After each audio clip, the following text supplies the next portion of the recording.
Araba tokolo stopko vavy manasanao vetrany anaraka ny fampalalamba vao eto fahitalavitra ma TV ny akon'ny CD na ihany koa ny iraka nataon'ny FMI teto Madagasikara nandritra ny andro maromaro eo ihany koa ny fivorina izay niarahan'ireo tompon'andraikitra samy hafa sy ry zareo teo anivon'ny CEDS makasika indrindra ny fampiavana-pirenena na nasany manampahaizana manokana izany eo ihany koa ny efitra na ihany koa ilay atsotsika hoe andraikitra raisin'ny apipa manoloana ny vanim-potoana ny fahavaratra tahaka izao nanomboka ny 7 ny volana oktobra lasa teo ka ny farana tamin'ity androandroany ity ny iraka ny ataon'ny FMI teto Madagasikara nisy ny tatitra nataon'ny solotenan'izy ireo niaraka tamin'ny tompon'andraikitra eo anivon'ny ministeran'ny teti-bola sy ny fitantanam-bola ary ny gouvernoura ny banky foibe.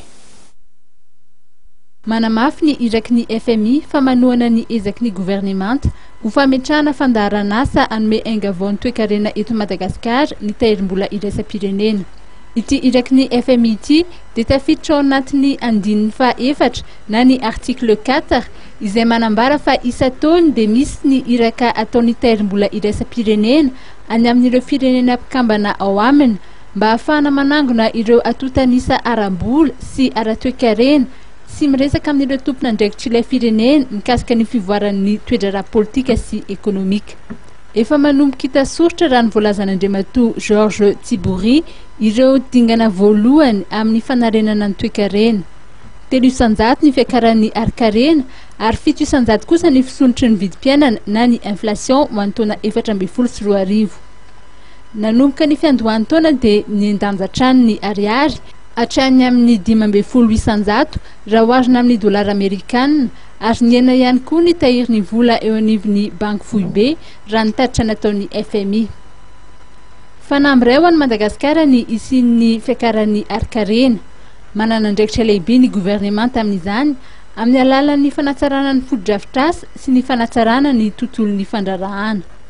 Tokony tohizina ny ezaka amin'ny fampidiran'etra amin'ny ity taona ity raha ny voalazan'ny ministry ny teti-bola sy ny fitantanam-bola. Raha jerena izy dia mizara moa ny tamin'ny fijerevana ny toe-karena malagasy zany niaraka tamin'ity taona efatra amin'ny folo sy roa arivo ity mbola tsy tapitra ary koa ny vinavina amin'ny heritaona.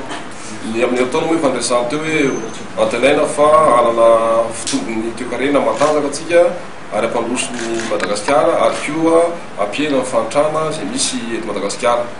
Ao anatin'izay ihany koa ny ezaka amin'ny anarenana ny station de réserve ny banque centrale atsika izay mila tohanana.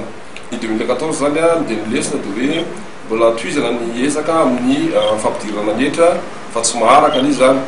Dia noho izay anton'izay nisy efa mahazatra antsika zany ny fanaovana ny taux de régulation.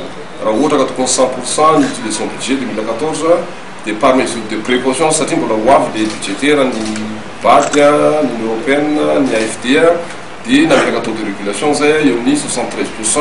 Nefa io zany misy mivaria misy 80 misy 100% arany ny utilisation ohatra ny amin'ny secteur santé sy éducation. Dia zay mahatonga azy teny hoe misy restriction kely any amin'ny dépense. Dia aty amin'ny réserve koa zany misy ihany koa ny restriction noho ny fanapatsika ny pétrole. Ny fandaharan'asa mandrakitra ireo fanovana hoentin'ny gouvernemanta andrasana ao amin'ny plan national de développement na ny PND dia ametraka sehatra ho an'ny fiakaran'ny ari-karena sy fampianana ny fahantrana.